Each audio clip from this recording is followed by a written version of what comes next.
Hello guys, welcome back to our channel. Episode ആരംഭിക്കുമ്പോൾ കാണിക്കുന്നത് നെല്ലിശ്ശേരിയാണ്.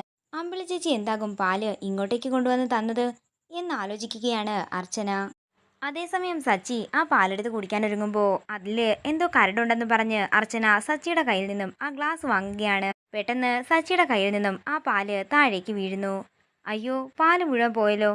കുഴപ്പമില്ല, ഒരു ഗ്ലാസ് കൂടി ഉണ്ടല്ലോ എന്ന് പറഞ്ഞ് സച്ചി അതെടുത്ത് കുടിക്കാനൊരുങ്ങുമ്പോഴാണ് സച്ചിക്ക് ഒരു ഫോൺ കോൾ വരുന്നത്. അതേസമയം അർച്ചന അത് കൊണ്ടുപോയി വാഷ് ബേസിനിൽ കമത്തി കളയുകയാണ്. അല്ല, ഇതിലൊരു ഗ്ലാസ് പാലുണ്ടായിരുന്നല്ലോ, അതെന്തേന്ന് സച്ചി ചോദിക്കുമ്പോൾ അത് ഞാൻ കുടിച്ചെന്ന് അർച്ചന പറയുന്നു. സച്ചിയേട്ടന് ഞാൻ വേറെ പാലെടുത്തോണ്ട് വരാം. അത്രയും പറഞ്ഞ് അർച്ചന ഗ്ലാസുമായിട്ട് താഴേക്ക് പോവുകയാണ്. അതായിരുന്നു രാത്രി അവിടെ സംഭവിച്ചിരുന്നത്. പിന്നീട് കാണിക്കുന്നത് അവന്തികയും അനഘയും കൂടി സച്ചിയുടെ മുറി തുറന്ന് അകത്തേക്ക് കയറുന്നതാണ്. അതേസമയം അവന്തികയ്ക്ക് വേണ്ടി ഒരു കുറിപ്പെഴുതി വെച്ചിട്ടായിരുന്നു അർച്ചന പോയിട്ടുണ്ടായിരുന്നത്. ഈ യാത്രയ്ക്ക് നന്ദി, ഞങ്ങൾക്ക് വേണ്ടി പ്രാർത്ഥിക്കണം, അതായിരുന്നു ആ കുറിപ്പിലുണ്ടായിരുന്നത്. അത് വായിച്ച് ദേഷ്യത്തോടെ ആ പേപ്പർ ചുരുട്ടി ദൂരേക്ക് എറിയുകയാണ് അവന്തിക. പിന്നീട് കാണിക്കുന്നത് അവന്തിക ദേഷ്യത്തോടെ അനഘയ്ക്ക് നേരെ ചെല്ലുന്നതാണ്.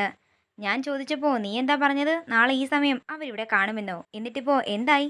മുറ്റത്തിറങ്ങി ആകാശത്തേക്ക് നോക്ക്, പോകുന്ന ഏതെങ്കിലും ഫ്ലൈറ്റിന്റെ അകത്ത് അവരുണ്ടാകും. ചേച്ചി, ഞാൻ അവരുടെ മുറിയിൽ പാൽ ഗ്ലാസ് വരെ എത്തിച്ചതാ. അത് കഴിഞ്ഞ് അവരുടെ മുറിയിൽ എന്താ സംഭവിച്ചതെന്ന് എനിക്കറിയില്ല. എന്നാലേ എനിക്ക് നല്ല എത്തും പിടിയും കിട്ടി. ആ പാല് അവൾ സച്ചിയെ കൊണ്ട് കുടിപ്പിച്ച് കാണില്ല. അതോ ഈ മയക്കുപൊടിയൊക്കെ നമ്മുടെ അടുത്ത് മാത്രമേ കറക്റ്റായിട്ട് വർക്കൗട്ട് ആവുകയുള്ളൂ? അവളുടെ ഒരു ജാമ്പവാന്റെ കാലത്ത് ഐഡിയ. നിന്റെ കയ്യിൽ ആ മയക്കുപൊടി ബാലൻസ് ഉണ്ടോ? ഉണ്ടെന്ന് അനഘ പറയുമ്പോൾ കുറച്ച് എനിക്കും കലക്കി തന്ന് കുറച്ച് നീയും കൂടി കുടിച്ചോളാൻ അവന്തിക പറയുന്നു. ചേച്ചി, ഞാനൊരു കാര്യം പറയട്ടെ. എന്റെയും സന്ദീപിന്റെ വിവാഹത്തിന് തടസ്സമായി നിൽക്കുന്നത് അർച്ചനയില്ലേ? അവൾ 2 ദിവസത്തേക്ക് ഇവിടെ ഇല്ല. ആ സമയത്ത് ആ സേതുമാധവന്റെ ഒരു മൗനാനുവാദം കിട്ടിയാലേ വേറെ ആരും ഒന്നും എതിര് പറയാൻ നിൽക്കില്ല. ഒരു കണക്കിന് അവളിവിടെ ഇല്ലാത്തതും നന്നായി. നമ്മൾ എന്തെങ്കിലും പ്ലാൻ ചെയ്താലും അവൾക്ക് ഓടിയെത്താൻ പറ്റുന്ന ദൂരമല്ലല്ലോ. ചേച്ചിക്കിപ്പോ എന്റെ കാര്യത്തില് ഒരു ശ്രദ്ധയുമില്ലെന്ന് അനഘ പറയുമ്പോൾ അവന്തിക പറയുകയാണ്, അതെ, നീ ഇപ്പോ എനിക്ക് സെക്കൻഡറി ആണ്. എന്റെ ആദ്യത്തെ കാര്യം എന്താണെന്ന് വെച്ചാൽ അർച്ചനയെ നശിപ്പിക്കുക, അത് മാത്രമാ.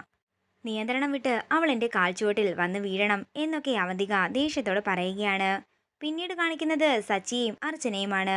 അവര് ഡൽഹിയിൽ എത്തിയിരിക്കുകയാണ്. പിന്നീട് കാണിക്കുന്നത് നെല്ലിശ്ശേരിയാണ്.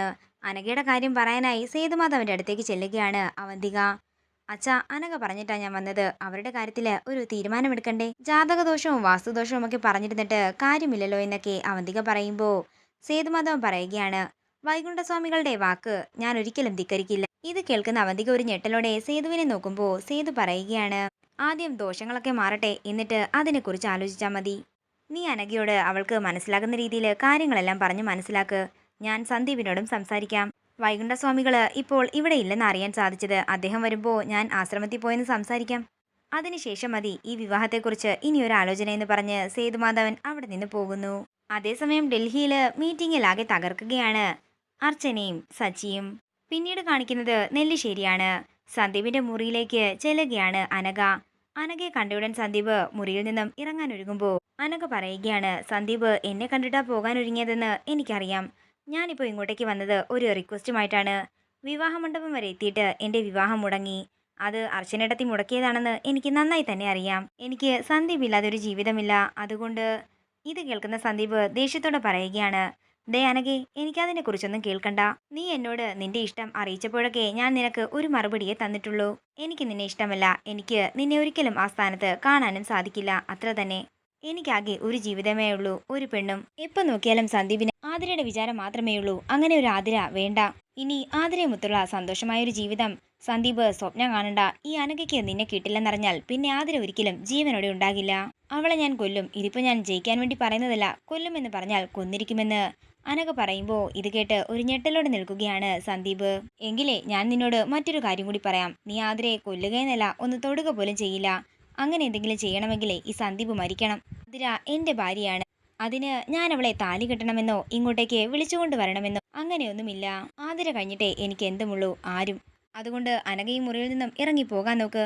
ഇനി ആതിരയെക്കുറിച്ചോ ഞങ്ങളുടെ ബന്ധത്തെക്കുറിച്ചോ എന്തെങ്കിലും മോശമായി പറഞ്ഞാൽ അനഘയെ ഞാൻ തല്ലും. ഇത് കേൾക്കുന്ന അനഘ ഒരു ഞെട്ടലോടെ നിൽക്കുമ്പോൾ അനഘയെ ആട്ടി പുറത്താക്കുകയാണ് സന്ദീപ്. സന്ദീപിനെ നോക്കി കരഞ്ഞുകൊണ്ട് അനഘ പുറത്തേക്ക് ഇറങ്ങുന്നു. പിന്നീട് കാണിക്കുന്നത് ഡൽഹി ചുറ്റാൻ ഇറങ്ങിയിരിക്കുന്ന സച്ചിയും അർച്ചനയുമാണ്. അങ്ങനെ സച്ചിയും അർച്ചനയും താജ്മഹൽ കാണാൻ എത്തിയിരിക്കുകയാണ്. താജ്മഹലിന്റെ മുന്നിൽ നിന്നും പ്രണയപൂർവ്വം പരസ്പരം നോക്കുന്ന സച്ചിയും അർച്ചനയും കാണിച്ചുകൊണ്ട് ഇന്നത്തെ എപ്പിസോഡ് ഇവിടെ തീരുകയാണ്. വീഡിയോ ഇഷ്ടമായെങ്കിൽ മറക്കാതെ ലൈക്ക് ചെയ്യുക, ഷെയർ ചെയ്യുക, കമന്റ് ചെയ്യുക. കൂടുതൽ സീരിയൽ അപ്ഡേറ്റ്സിനായി മറക്കാതെ സബ്സ്ക്രൈബ് ചെയ്യുക നയൻസ് ക്രിയേഷൻസ്.